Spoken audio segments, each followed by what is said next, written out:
everybody. First of all, I'm really sorry for being late, but first time I'm not unhappy about being late. Let me tell you what it means. And the good news that I want to share with all of you, you think that in the government, people are not quality conscious, you might think a lot of things. Today, CDOT got level 5. Thank you very much. And level 5, for us, announcement has happened only about 5 minutes back when I was on the way. So I left the function in between when the key process areas were being laid out. And I said I have to go because there is an important engagement that I have. So I thank all of you for allowing me to still talk. What I have come here is to really talk about certain myths that are floating around in the industry.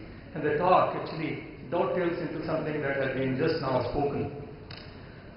Broadband is in the initial stages of penetration, and you would have heard about TRI data where they say that we are less than 16 million broadband subscribers, but if you include the mobile, then it becomes 156 million total internet user, broadband user, all of that. But do you know that even today, the world average download speed is 15.1 MB. That includes all the country. You know what is the average download speed of India as of today? Because it is real time being monitored. It's 5.1 MB download and less than 3 MB upload speed that we get here. Second data point that I want to share with you is actually we have, as of today, the mobile download speed is 2.3 Mbps and upload is 0.8 Mbps. We are well below the average in the world. It means what? When somebody pings, this is the speed you are getting. And this is the average which is being monitored by everybody. So on one hand, we are very low in the broadband penetration, and we just have begun, and I am very hopeful. On the other side, I find that the infrastructure is yet to be built up. And one European study shows that the 90% of the investment in the backhauls or the bandwidth infrastructure is yet to happen in Europe. We can imagine where we are in India. We are exactly like how we were in 1985 in the voice telephony. We are exactly at the same point when the quality was poor, when the connections were not available, long queues, and then suddenly we saw mobile come up. But one thing we have actually missed out in all of this is that the $15 billion worth of business that is in front of us, minimum $15 billion global business, which is going to happen in the backhaul infrastructure, is yet to begin. Consequently, there is a need for us to really use the local R&D and local manufacturing. And why it is important for us to do that? Because in certain sense, it has started to hit our self-concept as a nation. We have started to believe nothing can happen here. And I'll give you 5 myths that have been broken by CDOT recently. First time, and this is second time we are doing it. First time we did it in 1990s, early 90s, decade of 90s, where we put 30 million lines in the rural areas. And believe me, even today, the rural connectivity is because CDOT delivered the technology and it got accepted by people. We are on the verge of second revolution of broadband that will happen hopefully on CDOT design system. Is around GPON. And the gigabit passive optical network business that I want to talk to you about is, I have gone through a very long journey since 2009 because there were 5 myths that have been floating around and we needed to bust that. And I did it one time. So I had but that was in my initial stages of work. And these myths were, first of all, India is a software country, no hardware can be designed here. Second myth was, we don't have the packaging design, our products are lousy, and they will always look bad. Third myth which was there, we don't have a scale of economy, consequently it doesn't make sense for us to manufacture it. Fourth myth which existed here was that the manufacturing is dead in India. So why beat a dead horse? Fifth, which was there, is that the dye and mold and all this industry will never come up, however hard we try, because we all resigned to our fate. And that's what brought me in 2009 to CDOT, and then I said, we have to fight. This is worth taking a plunge. What has happened is, in 2010, March, actually CDOT GPON got designed. And what is GPON? Gives you 1 gigabit connectivity to every place and 100 Mbps guaranteed connectivity to every home, every house, every office. We have brought about 5 segments in which we will put fiber-based systems and take lead in the world. We have that capability and systems available today. Right? These are that each one of your building will have inside connectivity of 1 gigabit order. We call it, Bhavan Damni, because it's meant for building. Then we have recently launched FTTD, fiber to the desk. Each desk will have 2 GB worth of connectivity, all converged. All services that you can imagine are in single box. Third thing that we have done is that we have now ISP and TSP versions which are there, but I'm not going to talk about all the products here. The whole issue was that the engineers were fired up to design, but they were resigned to the fate of the overall environment that existed in this country, where only imported things will go in telecom, because only 3% of the value addition was happening from India, 97% was imported. And we were the lone warriors at that time fighting this battle. But what happened, we didn't give up. So consequently, I got an opportunity in May 2010. So March, we designed the product and we were working extra hard. We put it in May 2010 in Ajmer. And then by December, telecom is a very long process of validation that you have to go through. We actually gave it to the public. Generally, people will think it's a great achievement, but this was not what we were out there to do. Luckily, at that time, people like Dr. Garola and others who were actually getting involved in the whole process of planning came together, and we said, okay, here is the technology that can make sense. So first, GPON got selected as technology after a lot of insistence from right-thinking technologists.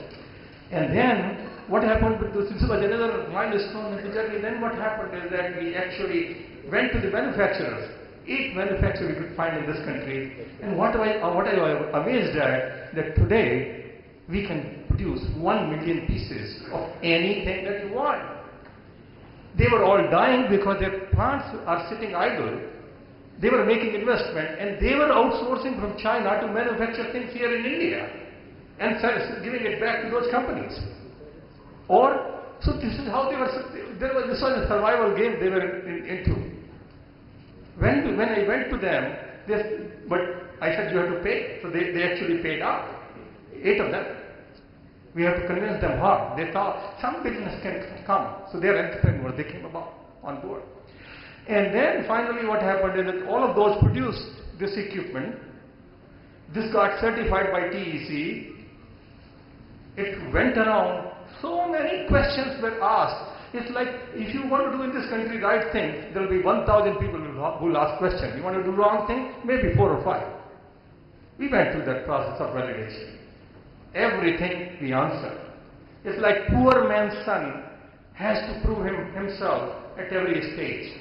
Whereas if you are rich, you will get admission directly to any university you want. That's what we were going through. It was very frustrating, but actually we sustained, because engineers were giving the power to the entire organization. Their intellect is incomparable sometimes. So what happened is that this whole product actually got ready. People were there to manufacture. Then came about the tender process of the government. And I was told very clearly, I don't want the quotation scored, but I want quotation on paper. And if you are L1, then only you will get any business. It doesn't matter where you come from, what is your investment pattern, whether you're a government company or not.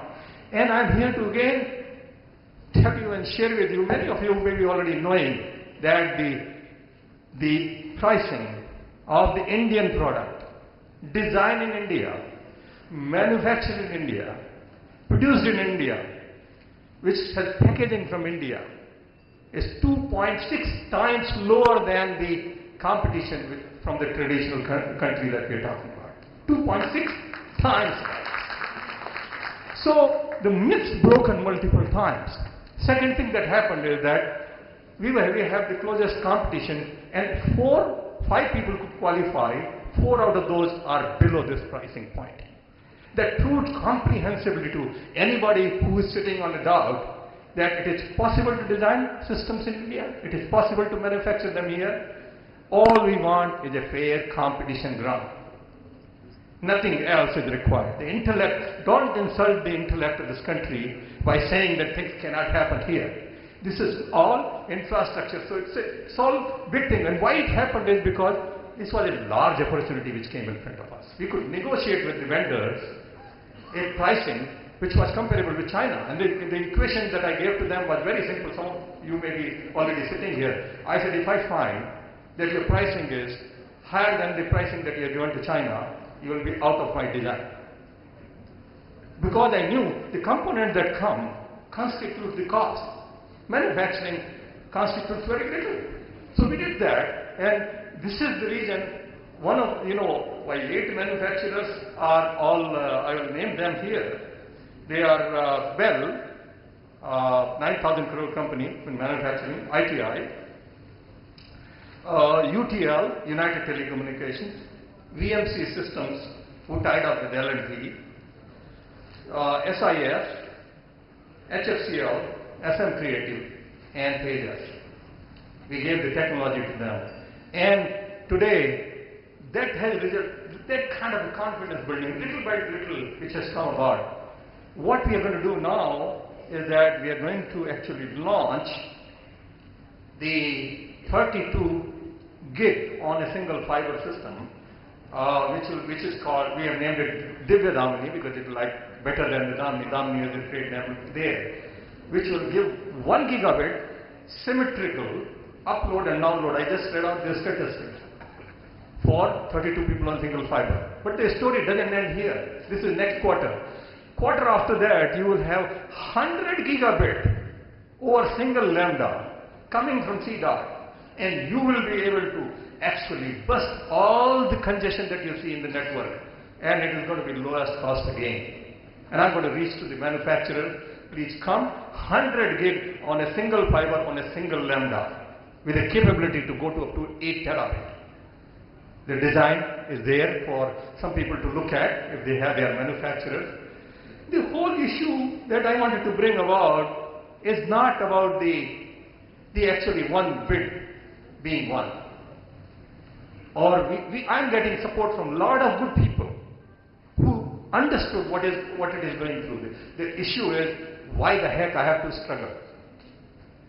The issue is, why is that? What is that which has gone wrong, which has brought 97% of the value addition coming from abroad?